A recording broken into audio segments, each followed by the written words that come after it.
เอาโอ้บัดเพิ่นมากำลังไล่กันเข้ามาพร้อมกันพี่น้องเนาะโอ้ยน้องบัดไซว่าน้องบัดไซมาสวยแน่แหละมื้อนี้ทางนั้นก็ยังสวยกว่าอีกเนาะสบายดีโอ้เอามาใส่นี่อุ้ยมาครอบอ่ะเฮาไปนะเฮาบ่ต้องไปต้องเห็นบ่ไปยังอ่ะน่ะไปซื้อซิมซิมหยังสิโทรศัพท์นี่จะโทรศัพท์ได้แล้วบ่อันนั้นโทรศัพท์ได้โทรศัพท์ใหม่โอ้สมโชคดีแท้เว้ยได้แทบทุกอย่างอันนี้เนาะโทรศัพท์ก็ได้โธ่จะมาง่ายไผก็เฮียนเนาะเฮาว่าเฮาสิฮอดช่วยกับหมู่ยังฮอดก่อนหมู่เนาะชนะคือเก่าเฮาชนะคือเก่าโดยสบายดีมาลงมาว่าสวยได้พี่น้องเอ้ยสวยบ่ว่าอ้ายมาเท่าโดยสบายดีเด้อสบายดีบ่แม่นว่าน้องบ่ใส่ตื่นสวยได้พี่น้องเนาะยังเลยกวนแท้บ่ว่าเห็นว่ามีแนวกินมากก็ได้อย่างนี้ทางนั้นเนาะเอาอึ๊บบ่แม่นว่าตื่นสวยได้มื้อนี้ฮะตื่นแต่เช้าพุ่นแหละแล้วบัดนี้น้องบ่ใส่เมียนห้องพี่น้องเนาะเมียนห้องอยู่เพื่อนนั่นแหละเพราะว่าได้กินแต่หนูพี่น้องหนูตายบ่พุ่งส่งโอ้โคตรมินเลยมินขับเพื่อนด้วยแล้วเพราะว่าเมียนเบิดเพื่อนบ่เห็นในห้องน่ะสรุปเห็นอยู่เทิงเพดานตายอยู่เทิงผู้มันออกบ่ได้มันออกบ่ได้มีป้ามันเน่าอยู่นั่นแหละจนมันเบิดดมมาจนเบิดกลิ่นพุ่นแหละสเปรย์ประกาศได้ซื้อมาอยู่บ่มันดมซอยนี่โอ้ยแล้วดมนี่งามนี่โอ้ยว่าพี่น้องเนาะซาเบลบ่ซาเบลแม่นมื้อนี้ขี่รถแม่เฒ่ามาเพียงรถน้องเบลรถแม่น้องเบลนั่นแหละได้กระจายรถเอาซื้อใส่ไปสิเพราะว่ารถน้องมอเตอร์ไซค์ก็คือฮู้เพียงเนาะเอ็กซ์เมเร่เรียบร้อยพี่น้องเนาะก็เลยที่แรกก็ว่าสิบ่ได้มาแหละที่แรกว่าบ่นิวเพิ่นขึ้นมาว่าสิมานำเพิ่นแต่ว่าวันนี้น้องมอเตอร์ไซค์เพิ่นยังบ่แล้วเวียกแล้วงานหั่นนะ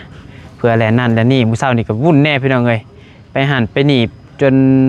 เที่ยงเนาะเป็นข้าวเป็นข้าวเที่ยงจนเที่ยงก็เลยขึ้นอยู่บ่ว่ากับซาเบลแยกก็สิบ่ได้ขึ้นมาแล้วบัดนี้บ่ขึ้นบ่มีเงินนั่นแปลงรถได้พี่น้องเนาะเร็วๆขึ้นมาซะเพราะว่านับถอยหลังแล้วบัดนี้พี่น้องเนาะอีก 3-4 มื้อก็สิได้สิบ่ได้มาหาน้องน้อยแล้วบัดนี้ยืนย่อนๆเนาะช่วงนี้ก็มื้อนี้วันหยังพฤหัสเนาะพฤหัสศุกร์เสาร์อาทิตย์จันทร์อีก 4-5 มื้ออีก 4-5 มื้อก็คือสิบ่ได้มาพี่น้องเอ้ยเพราะว่าพี่น้องภาษาเว้าเนาะน้องภาษาก็สิพาแม่ไปผ่าตัดอยู่ขอนแก่นนั่นแหละพี่น้องเอ้ยก็ยังบ่ฮู้ว่าสิเป็นแนวใดทางนั้นก็ได้เอ้าก่อนอื่นเบิดกราบทักทายสบายดีเด้อพี่น้องเด้อสบายดีสวัสดีพ่อแม่พี่น้อง FC กันเบิดสุขุสุคนบนสมองสุบอนกับพบพ่อกันกับช่องสายกกสายบุญอีกแล้วพี่น้องเนาะกับน้องน้อยพี่น้องเนาะมื้อนี้ก็ได้ใช้โทรศัพท์ใหม่ให้เบิ่งดีกว่าโอ้นี่แต่งตัวแบบเด้อคือเนาะแก้วด้วยเสือฮะแกเสกขะเหย้าด้วยน่ะฮะเอ้า FC เพิ่นว่าให้ไปเห็นคลิปไผว่ามื้อน่ะเพิ่นว่าคลิปบ่ต้าบ่คือคลิปไผว่าบ่ต้านี่คือคลิปไผนะเห็นในคอมเมนต์เพิ่นว่าชอบน้องน้อยแต่งตัวแบบนี้ดูน่ารักเพิ่นว่าแบบนี้แล้วแบบใดแบบในคลิปมื้อนั้นนี่จะคลิปไผแหละแบบบ่ได้ใส่เสื้อแขนยาวบ่แม่นๆใส่แต่งตัวแบบนี้คล้ายๆแบบนี้แหละน้องบ่ใส่เบิ่งอยู่คลิปนะเขาไปเบิ่งคลิปมอบเงินบ่มื้อน่ะมีคลิปอย่างนี้แหละใช้โทรศัพท์ใหม่นี่บ่โอ้เดี๋ยวไปซื้อเคสมาใส่ใช้หน่วยเก่าได้ซะอยู่ทง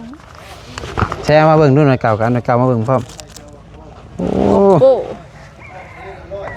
ได้ทั้งโทรศัพท์ได้ทั้งรถได้ทั้งเฮือนยังแต่อันเดียวบัดนี้เนาะยังยัง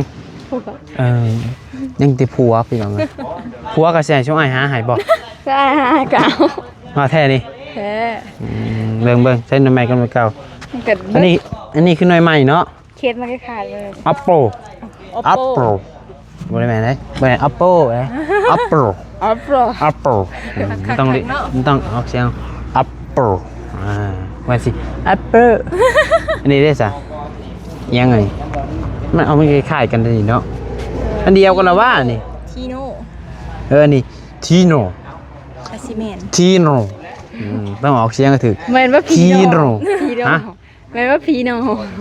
พีโน่รถจักรเฮ้ย โอ้อันใส่ซองเครื่องนะ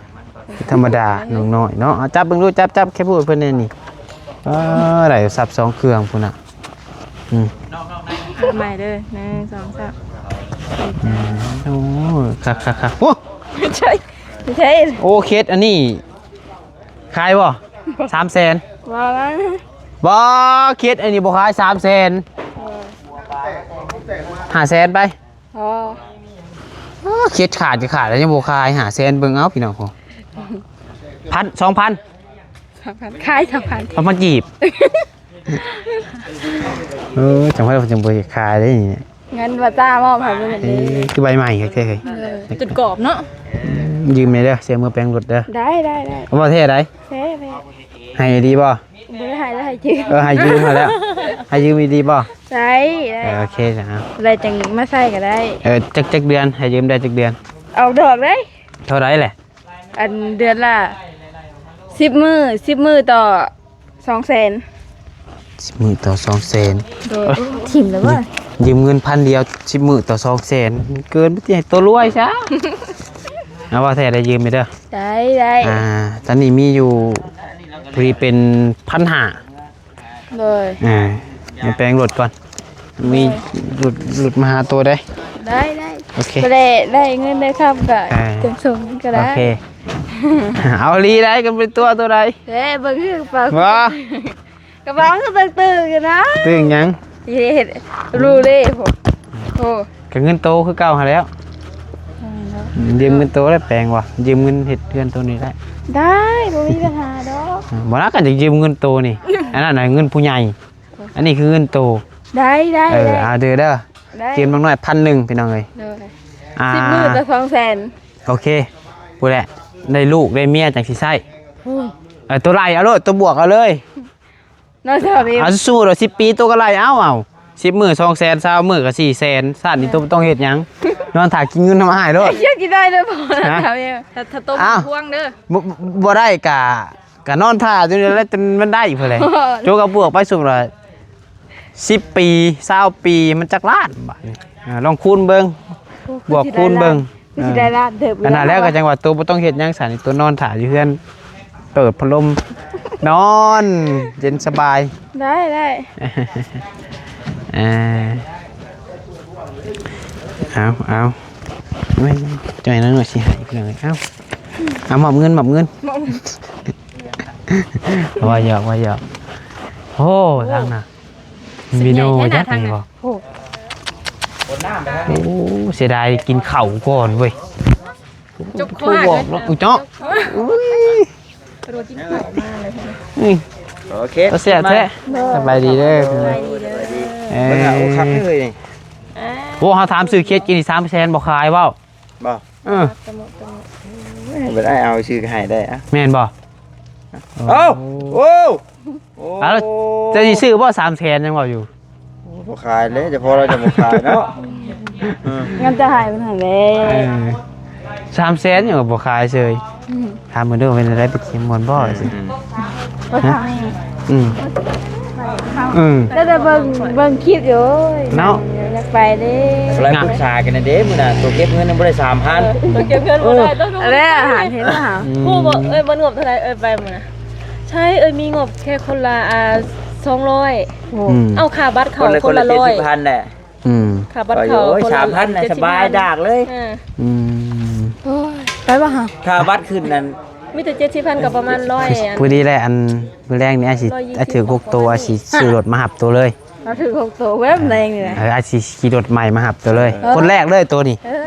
ได้ดิ แม่น ก็จะบอกว่ามาเลย ไป2คน3เนาะลืมเอ้ยบ่ให้ไปดอกอันนี้ น้อย บ่ให้ไปก็อย่า ๆตรงนี้อยากไปหาเปิดรีสอร์ทหันเดี๋ยวเจ้า เรียบร้อยแล้วรายการนี่นะโอ้ยเมื่อคืนนี่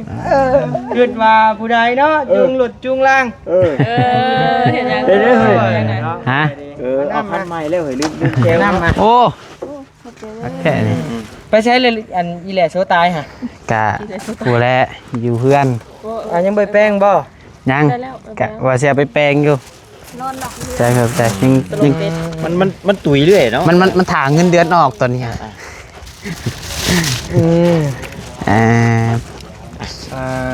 อะไรกินน้ำกัน ขี่เมื่อดีๆพดดอก ไปเอาบ่วงเอาถ้วยบ่วงมาก่อนไปมาปูให้ได้หิวเข่าแล้วจะใช้ เคยยืมรถไม่เท่ามามื้อนี้ ยืมรถไปเท่ามาไม่เท่าไปเวียกบ่ สิบ่กินพอ เป็น เนี่ย ไปน้ำมูก ให้เราอยู่ท่า เห็นเขาว่าเสียใจเมื่อวานนี่บ่ เจ็บใจแฮง บ่ เรายังน่ะ อ้ายนะว่าตลอดเราอยู่คนเฮาน่ะมันต้องให้คนอื่นเว้ามันจะมีแรงบันดาลใจเห็นบ่ สัตว์หมกปุ้ง แต่ ตี้ คน นี่ อื่นเว้าปุ๊บเห็นโลดอ้ายนี่เว้าเท่าไรก็ผิดกัน เอ้ยซื้อสุดมาแล้วแต่ยันใส่บ่ได้เพราะ บ่ ว่า เพิ่นชื่อรถ เมีย ตา อีก ล รอ บบ หนึงไงก็เลยอดก่อนเผื่อว่าสิใส่ได้ละหมู่นะ ยังจะขึ้นเวียงอยู่บ่นี่ โอ้ไปเวียกเอื้อยวันนี้นะ อืม บ่ได้ว่าไปเตอร์เหือบ่ได้ว่าตั้งใจไปลินไปเที่ยวอะไรแบบว่า อืมๆๆ เขามีโอกาสได้ไปส่งพระผู้ใหญ่หรือว่าไปเวียกนั่นนี่แล้วก็แวะแบบนี้ค่ะ แม่ใช่ไปเมื่อวานนี้เขาก็ได้เบิ่ง เฮ็ดอีกไดหมู่บ้านนี่เห็นบ่ น้ำสุโมงเลยเบลย่างขึ้น ไปเดี๋ยว ลง ย่างขึ้นแล้วก็ถ่ายไปแล้วก็ย่างลงมาได้ ว่านี่รู้ ตั้ง บ่ ออก นี่ ไปลินไปแน่ โอ้บ่ยาวบาลีเฮ็ดหมู่บ้านนี่แตกโคกบ่ เมื่อวานนี่พาเขาอันขอบหนา อ่า แค่น่ะ ไปโชดหัวกันหวาน เดี๋ยวว่าสอดเสร็จหัวเลยดิ โอ้บริษัทแล้วลีนี่แหละ แท้เลยนี่กำลังกินข้าวน้ำกันนี่แล้ว เบิ่นเลยว่าลาบซีนเฮาเลยอุตส่าห์ยอมอยู่บ้านนี่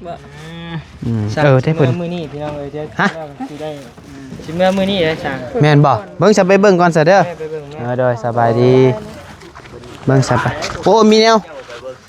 วมาใส่แล้วหมู่บ้านนี่ยืมของเราพี่น้องเอ้ย อันยืมยัง อันนั้นของหลับ หลับไปที่กล้องใส่กัน เนาะดิกันเฮ็ดงานไม่สปอร์ตแล้วนี่ ยืมมีแล้ว ยืมมี โอ้ คืนใดเนาะเฮายืม สี่ห่อ ยืมบ่แม่นคอคันว่าคอแล้วบ่คืนอันนี้ยืม ยืมนะมื้อนั้น 4ห่อเฮาก็ต้องคืนส่งคืน4ห่อเฮาต้องมีสัจจะนะใช่เพิ่น ไปโอ้เรียบร้อยเนาะนี่พี่น้องเอ้ยถือว่าเพื่อนน้องน้อย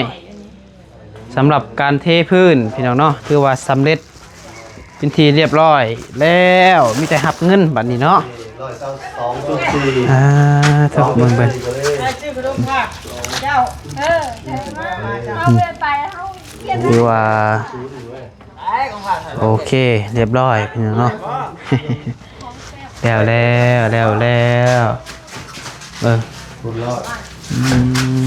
เห็นยังเด้บะนี่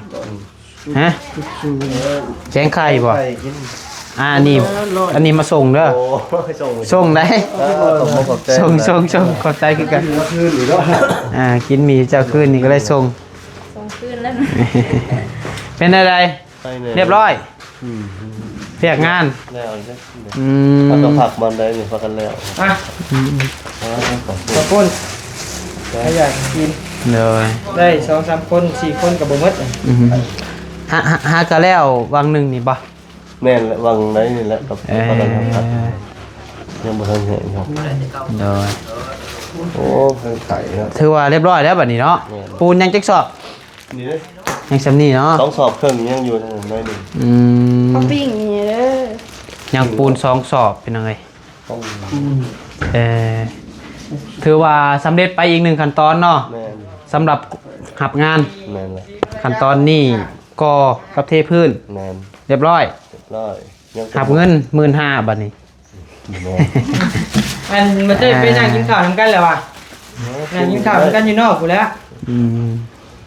ที่นี่อะไรนะมันบ่อยากขับแล้วมันบ่ถนัด เพิ่นเป็นวัดเด้เพิ่นน่ะ ไก่จิ้มไก่โต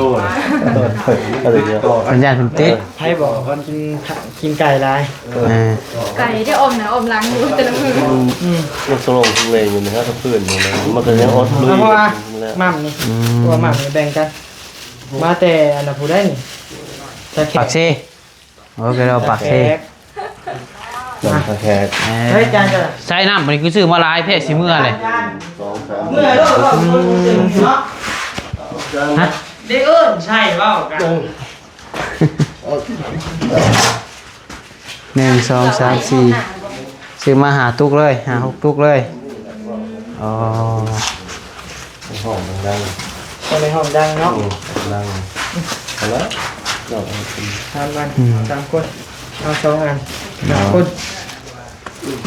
เขาไปอยู่เด้อ เอาปงโลดปงก่อน ปิ้งยังไงน่ะเอายังไปปิ้งก่อน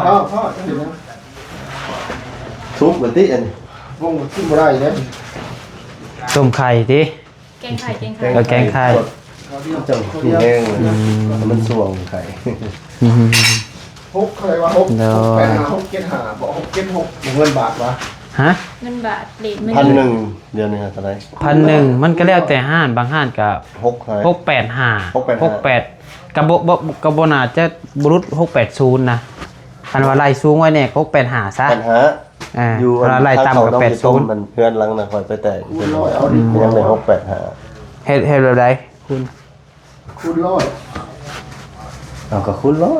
100ทะเลละ100 โอ้ไล่อันนี้บ่ ไล่พานี้ 2,400 12,000 10,200 ก็12,000 12,000 ไม่เห็นพอคือ12,000 ใช้มันออกแบบใด คูณเท่าไห บ่ ร่ ได้บ่ได้ลบปุ๋ยอย่างใด ไปลบตรงนี้แล้วคูณเท่าไหร่คูณ100บ่ทุก12,000 12,240 บาท 240 1,200 อันนั้นต้องคูณ2ได้แล้ว2ผาเนาะไอ้เด้มันก็ตกอยู่24,000 24,000ว่าให้พุ่น นั่นนะเรื่องละคูณ 24,000 บาทคัดกันเลยละ100เลย 20,000 อันนี้กูไล่ครั้งเดียวนี่ มีลายขางเดียวหน้าเดียว หน้าเดียว อะไรครับมันต้อง2หน้าได้นอกในว่ะ อันนี้คือเพิ่นกำลังคิดไล่ แทกไม่ก็ได้ คิดไล่วัดแทกเบิ่งแต่มึง พาเฮือนไล่เบิ่งคำนวณเบิ่งว่าเฉพาะค่าสร้างมันบ่ แม่นละ เฉพาะค่าสร้างโบกเฮือนน้องน้อยนี่มันสิตกอยู่เท่าใดพี่น้องเนาะ จะได้ เพิ่นกำลังคิดไล่อยู่ เลยแค่บางอีก เพราะว่างบทางไอรีเพิ่นก็ว่าน่าจะได้น่าจะได้อยู่พี่น้องเอ้ยแต่ก็ยังบ่มั่นใจว่าสิก็ต้องเบิ่งค่าสร้างอะไรว่าง่ายก็ได้ตามที่น้องปัดไซคุยกับอ้ายเพิ่นว่านี่เพิ่นก็ว่าพังเบิ่งเพิ่นว่าก็ต้องให้สร้างคำนวณค่าสร้างมาก่อนว่าเพิ่นรวมทั้งหมดนี่ค่าสร้างมันตกเท่าใดและอุปกรณ์เฮาทรายปูนนี่ใส่จักสอบเฮาก็ต้องเบิ่งงบนี่พี่น้องเนาะว่ามันสิพอหรือบ่พอ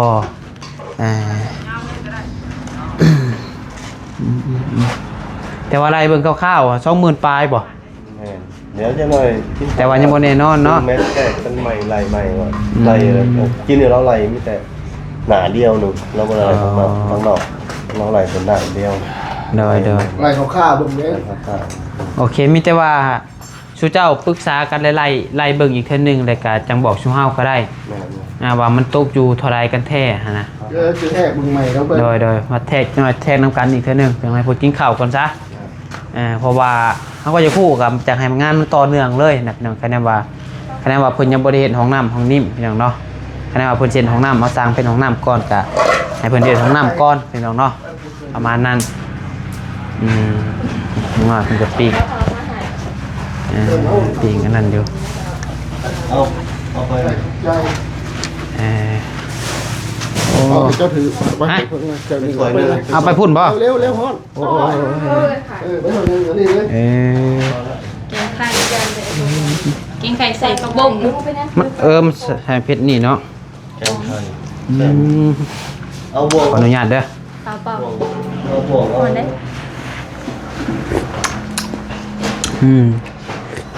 แซ่บเว้ย นวด คักใส่หน่อยปิ้ง แล้วตอนนี้ว่าบวง หมัก ร้อนๆเลยนะ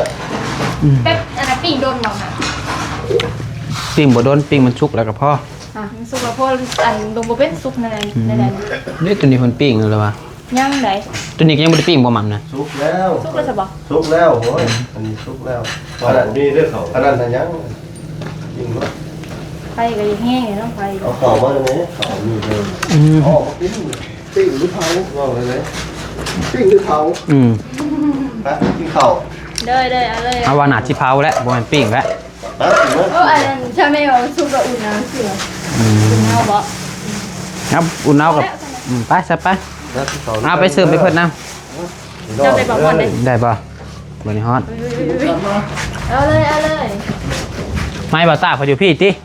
เฮาเลยว่าบวกๆอยู่มาเว้าควันเจ้าอยู่น่ะไม่เพิ่นอยู่พี่โอ้ได้ยินเบิดแล้ว FC เจ้าน่ะถือว่าแล้วเรียบร้อยเพียงเนาะเอามีแต่ว่าสำหรับคลิปนี้เนาะพี่น้องเนาะกระดองปลาไซพามาอัปเดตเบิ่งเรือนซานของน้องน้อยเนาะก็ถือว่าแล้วเด้อเพียงเด้อสำหรับการเทพืชนะพี่น้องเนาะแล้วก็ก่อขั้นตอนต่อไปคือโบกบัดนี้พี่น้องเอ้ยเดี๋ยวจังว่ากันเนาะเพราะว่าเพิ่นยังไล่แทกยังบ่ได้ค่าส่งค่าสร้างยังบ่ได้ตกลงกันเพิ่นเนาะเดี๋ยวจังว่ากันอีกเทื่อนึงเนาะว่าสิตกอยู่เท่าใดค่าสร้างนั่นนี่พี่น้องเอ้ยโดยสำหรับคลิปนี้ไปก่อนที่พลาดประการใดขอโทษขออภัยนำถ้าหากว่าน้องพลไซบ่ผิดไปพี่น้องเนาะก็ขอบคุณFC หลายๆที่เข้ามาชมได้เป็นกำลังใจสำหรับคลิปนี้ไปแล้วสบายดีบ๊ายบาย